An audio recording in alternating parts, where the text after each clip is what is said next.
N'amakuru abantu abinoburemu ahambiri yabo municipality ya Kabare bari omukabika hango ako kwitwa ndwara ezukuruga omburofa hamwe n'emiturire mibi abarema aba abarukuturo muri Kikunjiri Handicapped Center erukushangwa omure Southern Division Kabare municipality nibagera ngu okwija kwa COVID-19 kukasisira kimwe embera bwanyuma y'abantu okubata omukeshereko na n'abanyambabazi ababire babakwatiraho barukubahereza nk'akasabuni no tushita to kwesiga ngo nabo bakaborera kimwe.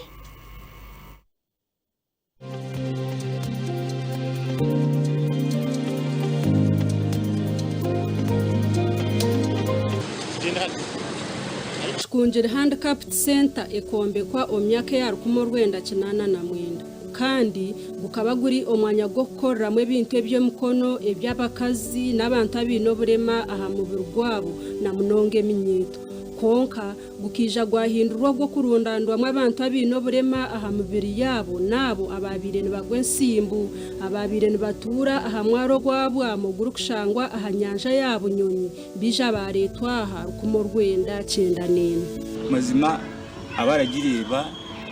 inzu ekwireho amadirisa atigarimu enyigi munda zikazi enyigi za nanga za plywood zihwireho amabata higuruga wirejo iragwa nkeragwa heru in fact hubirari habari mabingi bari handi kushabuga gumajusho gasyo babingi bakahunga aho baza kwisheka government tunagirire munonga akwika turataha hantu hatabonere ito twenka turi kwetamwa kuja ngo no mu Uganda tuturimo atenjura yabo njura nera no kuraro misi odi next door kurechi pakora no kuraro misi kutura tweso ekire pakora njura yabo kor kwiko mwanyogu ekikubanza kwakira nekinuko kitari cya burijo ekiri kukumanyisizaho ngo ebyo buyonjo omwanyogu birukubi nojoreba abantu bace bashitamye mu misho gemiryango y'ebishenge byabo nabandi bari munju babyamire enakune yo kubitirayo ababarema barukubasa nibashotoka bahikombantu baburijo ngo bunde bakatunga yecho kurenzi yo mmero bitinayo kuno bababingayo ahabwa keshereko akatirweho COVID-19 ibintu bibi turakoze se mikono tutwatura bitwara tuza kubiguza abine sente kuro kudawuni yajiremu yatukoma kandi yatukomera kimwe complete ahabwo kugira ngo eyitwa turaza kubikuza amaduka bakagakuroze turamanya ngo hariho ministry y'ebigwererezi eyiturahurira burijo wahurira ngo kambale ngo itakalitengu ngo amezi gatwara abantu ukasese ngo rubanyamwamba ngo izira amezi gatwara abantu bakazayo bakareba abantu bakabaho buyamika za burangiti abandi bakabaha n'amabaza b'inzira zishatambukira n'abandi abino burema mubiri nabo bakonsideringe babate umuryezo group abo nabo bataka ngo barima bakikungira hano batakire nabo bije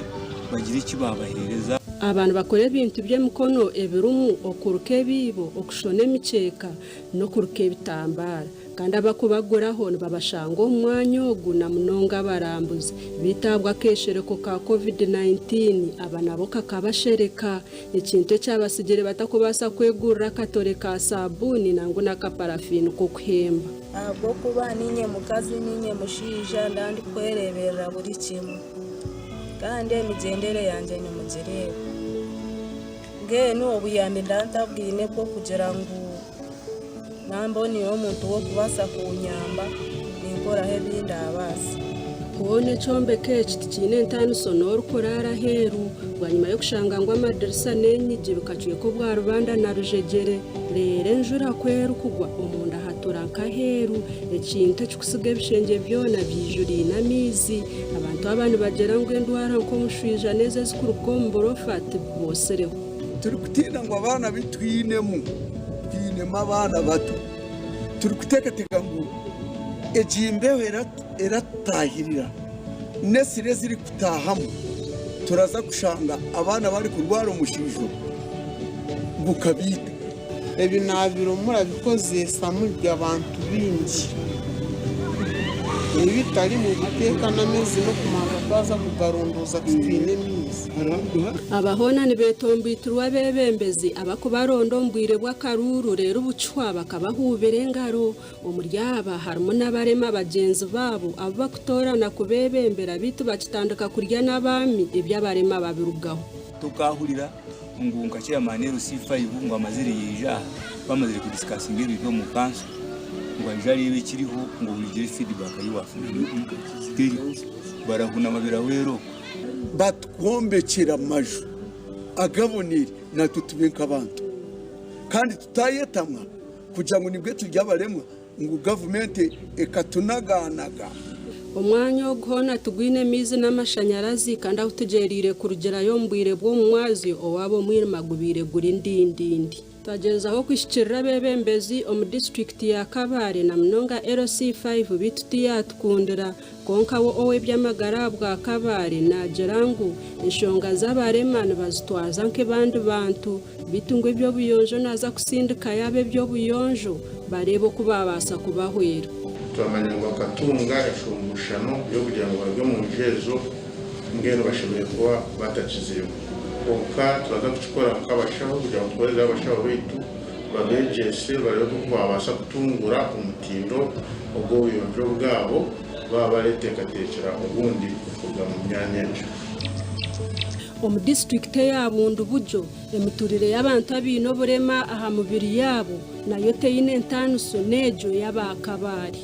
aba ebyo buyonjo naho bakorara nibyerarikiriza nishonge mpango mbagegekera bebembezi abo bari kugera ngo kucwika by'amagara babashoshora na no mu program za government ze byentunguka tubakoze batamo Koda Jackson rukurre kibina cy'abakaza bino burema aha mibiri yabo Echaruro Disabled Women Bundu Buja Association nagera ngo amarwaro na za Kirinko district age bukombe ko mu muringo ugutakwera barema. In most cases when you look at an expectant mother is coming to a health unit. Reaching the reception maybe at the enrollment center, a person to interpret is not there. Now, a person feels isolated, denied, marginalized, and therefore a person may end up withdrawing from getting to health centers. That's why the number reduces of expectant mothers going to health units. Ubwo nagera ngo embere yongerire kimwe kusisikara bwa nyuma ya government kubura kutaho buryo uko abantu abafira misho n'ababafira matu bine kutunga mu butumwa bwa COVID-19 nobu okwetombwitwa kwabo kurukutyo umara umuhanguzi oryo muhwezi wa RDC ahabwa district ya Bundu Bujo kandi orukura kachiko ka COVID-19 mu district age nagera ngo bagerizo kuhera barema nk'abandi bantu twabikiriza mu bantu batanga abadodors barukura turamateka ga sokus kujara masasi ni cyakabiri bakakorera ibya social soaps from the soaps and of course abantu bakazoma abantu bakazoma tawo corona kebyo kugira so abo twabikiriza kugira ngo n'abantu abisuka special attention. Now, when it comes to the community development office, for them they handle these people living with disabilities or formed up groups. Now, in a situation where those groups are not in existence, of course, we cannot. It becomes very difficult for the office to go on looking for one by one wherever they are. So when they come up in groups, it becomes very easy for us to address their needs. Now, it is my appeal. My voice can be, we encourage these people living with disabilities to team up. Ahachobutaba sio butumwa bwa COVID-19 na mnonga bafuba matu enshongeje nagira babire batakagitiro honisho. In as far as the community sensitization is concerned, it's like the planners missed that component. The planners missed that component because they would have put it into consideration. Now misababu na turo mushozi za Karangura sub county kandi nakuruze kibunu nagera ngo embereji eyongire kugumera cyumwe bwa nyuma yo kushanga ngo ayine kushashura abantu abakumucerurizo mu mwanya nabo abakumutwara boda ikintu kije aho mbwire ubwa kukore ibintu bye mukono kandi hate bitine katare abwa kweshereko ka COVID-19 kakubani ngenda mu ibaro nisaba transport nyingi yo by'okuntwara n'okungarukya ati nyongi nye kizibu kyokwenda ningenda nikaraiho niko nitunga transport ya pikipiki yakakari ati akasente kari kakozereki bahabalema abakazi nibakelamuna kutabiganizibwa abojo mu byaro nibalengaho kwenda kubahamba bitu ntulengaho ntukoraki ntubitahamu nka gavumenti nibiterekera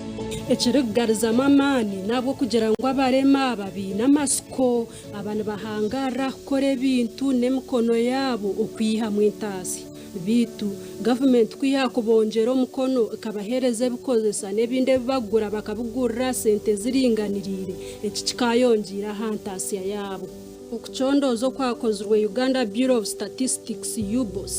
abantu abarikutuura n'oburema aha mibiri yaabo emirundi emingi nibatuura omu bworo kandi n'emiturire yaabo neba eri mibi munonga wageragyeranisa n'abo batiine burema aha mibiri yaabo okubara kw'abantu okwaherukire omu Uganda okw'2014 abarema nibingana ebicweka 12 n'obutonyezo 5 ahari 100 abo nibo barikuhika abantu 4,4 n'ebicweka 5 obwahato mu Uganda ekiragiro kya United Nations ekyokutaho oburinganiza omu kugaba obuheereza hatarimu kushorora omu barema ekyakozirwe 1991 nikyehanangiriza amahanga goona okureeba ngu tibashorora omu bantu abaine oburema aha mibiri yaabo omugaba obuheereza okushaka amakuru aga kuhakirirwa ekitongole kya One Infra Women in News Social Impact Reporting Initiative ndi Sara Mubiro.